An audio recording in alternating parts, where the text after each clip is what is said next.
इसका भी वैसे ही है, 2 पावर हो, 3 पावर हो, 4 पावर हो, 5 पावर हो, 6 पावर हो, सबको क्या करो, मल्टीप्लाई करो, सिंपल हो जाएगा। तो माइनस। हेलो बच्चों, तो आज की क्लास में हम सीखेंगे एक्सपोनेंट्स एंड पावर्स और इसमें हम लॉज भी पढ़ेंगे।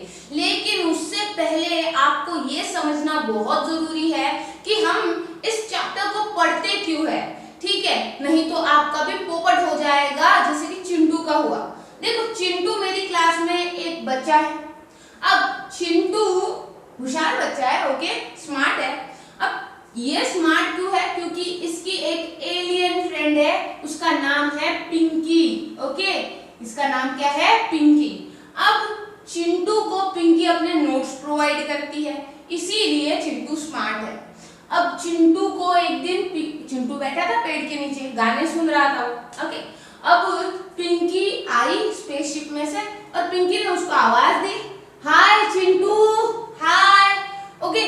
तो चिंटू ने देखा अरे पिंकी आई है, तो उसको लगा कि मैं भी थोड़ा सा इम्प्रेस कर लूं पिंकी को। तो ये जो गाना सुन रहा था उसने वो गाना बोल दिया, तेरे वास्ते फलक से मैं चांद लाऊंगा, 16 17 सो क्या है मुझे नहीं पता, ओके, इतना ही आता है मुझको। अब ये गाना बोला उसने। अब पिंकी बोली कि वो सब तो ठीक है भैया, लेकिन चांद सितारे बाद में लाना, तुम पहले मेरे प्लेनेट से तुम्हारे प्लेनेट का जो डिस्टेंस है वो तो बता दो, ओके। तुम्हारी अर्थ का डायमीटर तो बता दो, ऐसे बोला उसने। तो फिर चिंटू एकदम ब्लैंक हो गया, चिंटू को पता ही नहीं। क्यों नहीं पता? क्योंकि पिंकी पढ़ रही थी इस चैप्टर को, एक्सपोनेंट्स एंड पावर को। पिंकी को सब पता था, लेकिन चिंटू को पता नहीं था। अब पोपट हो गया बेचारे का, क्योंकि उसको तो पता नहीं था ना एक्सपोनेंट्स एंड पावर। अब अगर आपको बहुत बड़ी बड़ी वैल्यूज को पढ़ना है तो आप ऐसे बोलोगे, सपोज कि 1 के बाद है 0 0 0 0 0 0 0 0 0 0 0 0। अब आप क्या बोलोगे? 1 0 0 0 0 0 0 0 कैसे बोलोगे इतना सारा भैया? तो आपको क्या करना पड़ेगा, इसको एक्सपोनेंट में लिखना होगा, ओके। इसको पार। अब एक्सपोनेंट और पार में डिफरेंस क्या है? आप बोलोगे कि suppose 10 raise to the power 4 है। अब इसको ही ले लेते, 1 2 3 4 5 6 7 8 9 10 11 12 13। अब 10 रेज़ टू द पावर 13 है। अब इसका पार 13 है, ऐसे बोल सकते हैं क्या? नो नो नो, पार नहीं है 13, ये है एक्सपोनेंट। ये क्या है? एक्सपोनेंट। और ये है बेस, ये क्या है? बेस। तो फिर मुझे बताओ पार मतलब क्या? अब पावर नहीं कहते उसको, उसका करेक्ट प्रोनाउंसिएशन है पार। जैसे शावर कहते हैं तो शार होता है, शार। मुझे ये अंग्रेज लोगों को समझ में नहीं आता, उसको साइलेंट ही रखना था तो लगाया ही क्यों, ओके। उसको पावर, हम तो इंडियन है, हम तो पावर कहेंगे, ओके, ठीक है। मैं पार कहती हूँ, आपको जो बोलना है वो बोलो। अब देखो, ये है बेस, ये है एक्सपोनेंट, ठीक है। अब इस टोटल जो रिप्रेजेंटेशन होता है उसको कहते हैं पार, ओके, उसको कहते हैं पार या फिर पावर आपकी लैंग्वेज में। तो पार किसे कहते हैं? ये टोटल एक्सपोनेंशियल नोटेशन जो है होता है उसको पार कहते हैं। और इसका जो ऊपर का ये जो है कितने टाइम्स है, वो नंबर खुद में कितने टाइम्स है, ओके, खुद में कितने टाइम्स मल्टीप्लाई कर रहा है अपने आप को, ये हम उसके सिर के ऊपर लिखते हैं, तो वो होता है एक्सपोनेंट, ओके।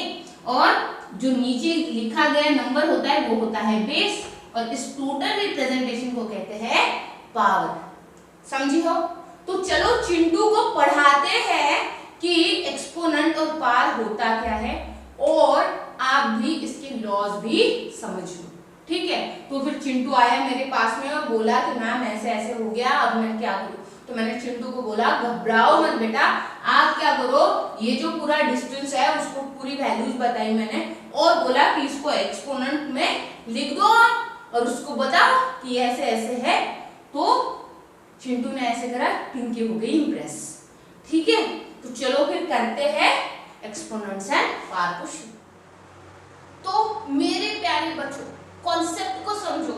ये है हमारी अर्थ मैया और ये है हमारी यूरेनस भैया। अब ये क्या कहते हैं, देखो इनके बीच का डिस्टेंस है 289681920000। अब ऐसे तो नहीं बता सकता चिंटू स्वीटी को, स्वीटी है ना, नहीं पिंकी है शायद, ठीक है। अब देखो यहाँ पे कि इसको लिख दो पहले, डिजिट्स जितने भी है 28968192। अब आगे जितने जीरो है उसको मल्टीपल ऑफ 10 में लिख सकते हैं, 10 raised to the power 1 1 2 3 4 5। Okay, लिख दिया हमने। अब देखो कि यहाँ पे हम इस डेसिमल, यहाँ पे डेसिमल लगाते हैं 2.89689192 मल्टीप्लाई बाय। अब देखो इसका डेसिमल हमने यहाँ पे शिफ्ट करा है, कहाँ पे, एलएचएस में शिफ्ट करा है। ओके, तो हम इसको 10 raised to the power 1 2 3 4 5 6 7 यहाँ पे लिख देंगे, ठीक है। अगर यही वैल्यू को ऐसे लिखा है मैंने, ओके, इसको ही इसमें कन्वर्ट कर सकते हैं, इसको इसमें कन्वर्ट कर सकते हैं। मैंने डेसिमल में पढ़ाया है ये, ठीक है। फ्रैक्शंस एंड डेसिमल सीख लो अगर नहीं आता है तो। अब ये देखो, और ये हो गया multiply by 10 raised to the power 5। अब बेस सेम है तो पार्ट्स की एडिशन होती है, मतलब कि 2.89688192 multiply by 10 raised to the power 7 + 5, ये होगा 12। ओके, तो ऐसा बताएगा चिंटू, ये है स्टैंडर्ड फॉर्म, बताएगा कि ये है distance from earth to your planet, ठीक है, यूरेनस।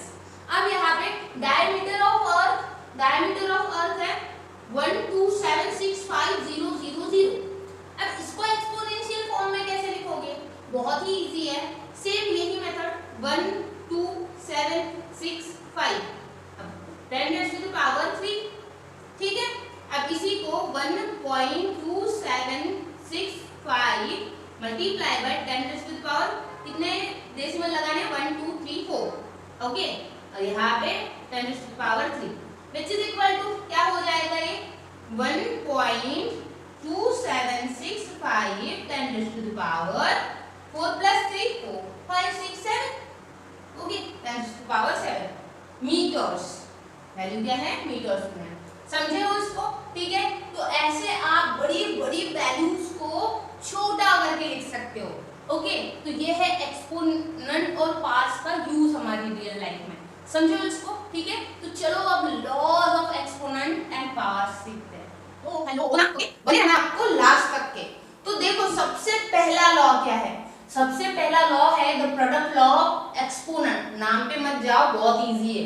देखो कि a raised to the power m multiplied by a raised to the power n होता है, तो a raised to the power m plus n, मतलब कि अगर बेस सेम हो और उसके एक्सपोनेंट अलग अलग हो तो बेस को सेम लिखो, कॉमन लिखो, और एक्सपोनेंट को ऐड करो अगर मल्टीप्लिकेशन है तो, समझो इसको। तो क्या करोगे, यहाँ पे 5 multiplied by 5 raised to the power 1, मतलब कि 5 तो लिखना है कॉमन क्योंकि बेस सेम है। अब इस 5 का पावर कुछ नहीं है, मतलब 1 है, ओके, 1 प्लस इसका पावर 2, ओके। तो आंसर क्या होगा, 5 raised to the power 3, okay. तो ये आपका आंसर हो गया। अब इसमें क्या करोगे, इसमें -9 को लोगे कॉमन, अब ये 4 है और ये 3, अब 4 + 3 4 5 6 7, ओके। तो -9 raised to the power 7।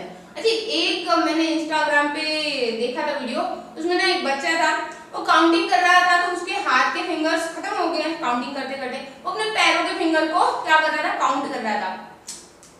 मुझको उसको देख के ना अपना बचपन याद में आ गया, ठीक है। आई होप आपको ये वाला लॉ समझ में आया हो। चलो नेक्स्ट लॉ देखते हैं।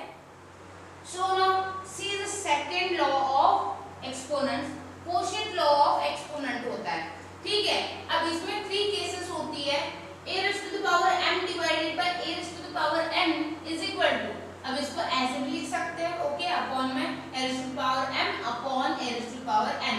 अब यहाँ पे बेस सेम है, मतलब कि a हमारा सेम है, तो हम क्या करेंगे, यहाँ पे जो पार्ट्स होंगे दैट इज एक्सपोनेंट्स होंगे उनको माइनस कर दोगे आप, मतलब कि बेस को कॉमन निकालो और एक्सपोनेंट को सब्ट्रैक्ट कर दो, ठीक है। If m is greater than n, अगर न्यूमरेटर का जो एक्सपोनेंट है वो डिनोमिनेटर के एक्सपोनेंट से ग्रेटर होता है तो ही आप ऐसा कर सकते हो, ठीक है, m माइनस n, ठीक है। तो ये एग्जांपल है, तो हम 9 को कॉमन लेंगे और क्या करेंगे 6 माइनस 3 कर देंगे, ठीक है। तो आंसर क्या होगा यहाँ पे 9 रेज़ टू द पावर 3, समझे हो इसको, ओके। अब यहाँ पे देखो कि if in case m is less than n, अगर क्या हुआ बेस सेम हुआ, वहां पे डिवीजन का रिलेशन है और एक्सपोनेंट में जो न्यूमरेटर है उसकी वैल्यू कम है डिनोमिनेटर के एक्सपोनेंट से, तो क्या करोगे उसको 1 by a raise to the power n minus m। अब ऐसा क्यों? क्योंकि a का जो पार था वो नीचे आ गया, तो ऊपर की वैल्यू नीचे आती है तो माइनस में बन जाती है, ठीक है। नीचे की वैल्यू ऊपर जाएगी तो वो माइनस में चली जाएगी, ठीक है। तो यहाँ पे a raise to the power n minus m हुआ। ये देखो इसको 3 को क्या लिखोगे 1/3 लिखोगे। अब यहाँ पे 5 माइनस 2 कर दोगे तो क्या बन जाएगा 1/3 रेज़ टू द पावर क्या हो जाएगा, ये 3 हो जाएगा, समझे हो, ओके। अब देखो इसको अगर आपको मीन्स ऊपर लिखना है, 1/, के फॉर्म में नहीं लिखना है, तो इसका रेसिप्रोकल कर दो, 3 को ऊपर लेके गए तो 3 रेज़ टू द पावर -3 बन जाएगा, समझे हो इसको, ठीक है। अब ये वाला देखो कि a raise to the power m upon a raise to the power n है इज इक्वल टू 1। अब ये कैसे, देखो यहाँ पे 7 raise to the power 4 upon 7 raise to the power 4, तो इसको दो तरीके से कर सकते हैं, कैसे 7 raise to the power 4 minus 4, हमने डिवीजन के लॉ में ये सीखा है, अगर नहीं सीखा है तो आगे वो लॉ सीखोगे, तो उसमें एक लॉ होता है कि जब डिवीजन के फॉर्म में होता है, अरे यही पे तो सीखा है, डिवीजन के फॉर्म में हो तो माइनस कर दो, ठीक है। तो माइनस कर दिया, क्या आएगा 7 raise to the power 0, and ये रूल है कि a raise to the power 0 कोई भी rational number raise to the power 0 हो तो ये आंसर क्या देता है 1 देता है, कोई भी नंबर ले लो तुम, इसको मैंने अच्छे से एक्सप्लेन करा है, ठीक है। अब इसको और दूसरे तरीके से कैसे कर सकते हो कि 7 रेज़ टू द पावर 4 मतलब 7 multiplied by 7 multiplied by 7 multiplied by 7 upon 7 multiplied by 7 multiplied by 7 multiplied by 7, 7 1 जा 7, 7 1 जा 7, 7 1 जा 7, 7 1 जा 7, 7 1 जा 7, 7 1 जा 7, 7 1 जा 7, 7 1 जा 7, 1 1 जा 1, तो आंसर क्या हुआ 1, समझो इसको, ठीक है। चलो इसका स्क्रीनशॉट ले लो, नेक्स्ट प्रॉब्लम में। अब चलो थर्ड लॉ देखो, power law of exponent, power, okay. तो अब इसकी पावर क्या है, a raise to the power m raise to the power n is equal to a raise to the power mn। ये तो लग रहा है इजी, लेकिन ये प्रॉब्लम्स को देख के थोड़ा डर लगता है इसके, ठीक है, लेकिन ऐसा नहीं है, देखो बहुत ही इजी है, आप सीख जाओगे ना तो आप बोलोगे कि बाप रे क्या ही ये। अब यहाँ पे a raise to the power m और bracket raise to the power of power हो, तो फिर यहाँ पे डायरेक्ट बेस को कॉमन ले लो और पार्ट्स की मल्टीप्लिकेशन कर दो, बहुत इजी है, ठीक है। तो यहाँ पे हमें बेस को लेना है कॉमन और फिर पार्ट्स की करनी है मल्टीप्लिकेशन, ओके। -1 मल्टीप्लाइड बाय 2 क्या हो जाएगा -3 upon 4 raise to the power -2 हो जाएगा। अब अभी बताया था मैंने कि ये माइनस को हटाना है तो रेसिप्रोकल कर दो कि 4 upon -3 raise to the power 2, ये आंसर है तुम्हारा, ठीक है। अब इसको आगे भी सॉल्व कर सकते हो, इसके क्या कर सकते हो तुम स्क्वायर निकाल के आप आंसर ला सकते हो और भी कर सकते हो, ठीक है। अब यहाँ पे देखो इसको कैसे करोगे, इसका भी वैसे ही है, 2 पावर हो, 3 पावर हो, 4 पावर हो, 5 पावर हो, 6 पावर हो, सबको क्या करो मल्टीप्लाई करो, सिंपल हो जाएगा। तो -7 upon 9 raise to the power -1 multiply by -1 okay, अब इसको देखो मल्टीप्लाई बाय 2, ऐसा ही है ना। Okay, -1 multiply by -1 positive 1। Okay, minus minus negative negative positive बन जाएगा। ओके, दो नेगेटिव लोग झगड़ा कर करके शांत हो जाएंगे, ठंडे हो जाएंगे एकदम, फिर झगड़ा ही नहीं करेंगे वो बाद में, तो पॉजिटिविटी आ जाएगी उनमें झगड़ा ना करने की। ठीक है, अब देखो तो इसका क्या बन जाएगा, -7/9 रेज़ टू द पावर 2, है ना। +1 मल्टीप्लाई बाय 2 आएगा तो आंसर क्या आ जाएगा, +2। तो ये आपका आंसर है। आई होप आपको ये लॉ समझ में आया होगा। ठीक है, चलो स्क्रीनशॉट ले लो, नेक्स्ट करते हैं। सो बच्चों, फोर्थ प्रॉपर्टी है कि जीरो एक्सपोनेंट लॉ। अब जीरो एक्सपोनेंट लॉ कहता है कि a raised to the power 0 = 1, लेकिन काहे ऐसा है, हमको बताओ तुम। क्योंकि a raised to the power 1 = होता है a, मतलब कि a को 1 टाइम मल्टीप्लाई कर रहे हैं। Okay, a raised to the power 2 का मतलब होता है a मल्टीप्लाइड बाय a, मतलब 2 बार उसके सिर के ऊपर जितना है उतने टाइम वो खुद को मल्टीप्लाई कर रहा है।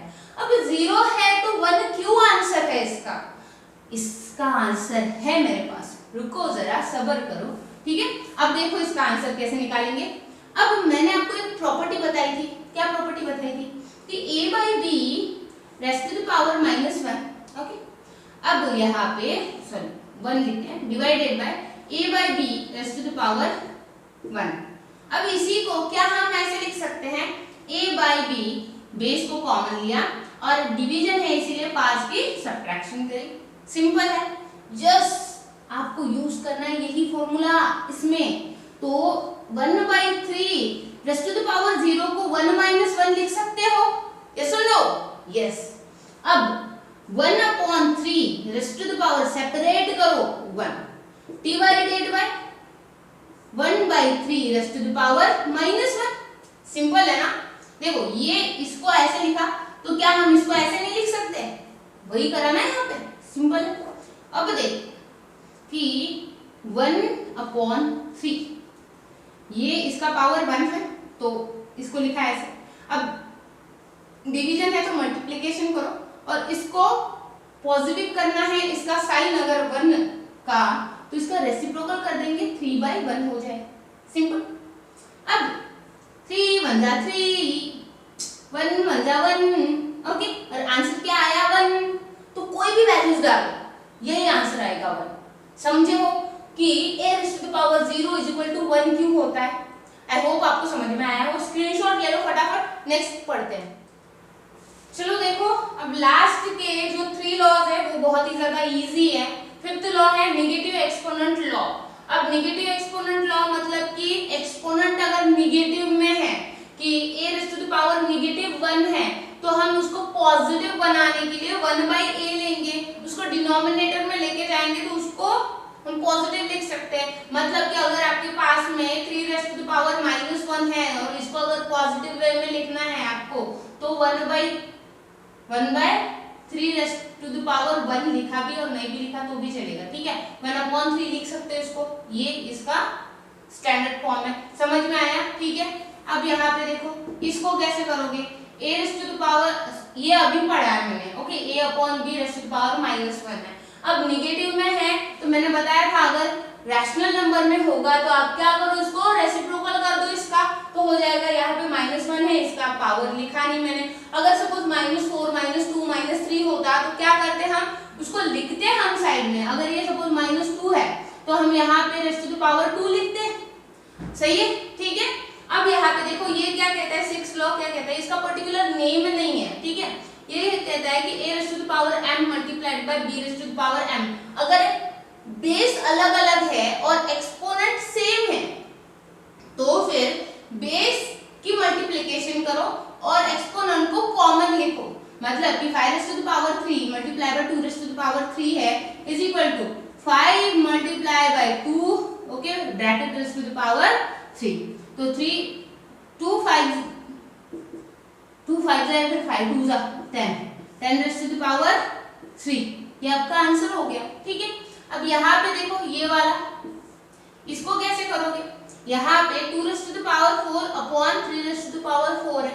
अब इसको कैसे करना है, लॉ कहता है कि अगर आपका बेस अलग अलग है और पार सेम है और डिवीजन का रिलेशन है, ठीक है, तो आप क्या करोगे, डिवाइड करोगे बेस को और पार को कॉमन ले लोगे, ठीक है। अब यहाँ पे देखो 2/3, यहाँ पे इसकी डिवीजन करेंगे, bracket raise to the power 4 लिख देंगे। अगर ये डिवाइड कर जाता है तो डिवाइड करो, लेकिन इसका आंसर डेसिमल में मत निकालना, ठीक है। अगर इम्प्रॉपर फ्रैक्शन है तो प्रॉपर फ्रैक्शन में मिक्स नंबर में निकालो और फिर उसको पार दे दो, ब्रैकेट रेज़ टू द, लेकिन इसको डेसिमल में सॉल्व मत करो, ठीक है। तो ये हो गए आपके सारे लॉज। आई होप आपने वीडियो एंजॉय करा, आपको अच्छे से समझ में आया, ठीक है। तो मिलते हैं नेक्स्ट वीडियो में इसके बहुत सारे एग्जाम्पल के साथ में। इसके एग्जाम्पल में बहुत ही ज्यादा मजा आने वाला है, आपको भी और मुझे भी, ठीक है। तो अपनी पेन और कॉपी के साथ में तैयार रहना नेक्स्ट वीडियो के लिए। See you soon in next video, till that bye and do study well. जय हिंद।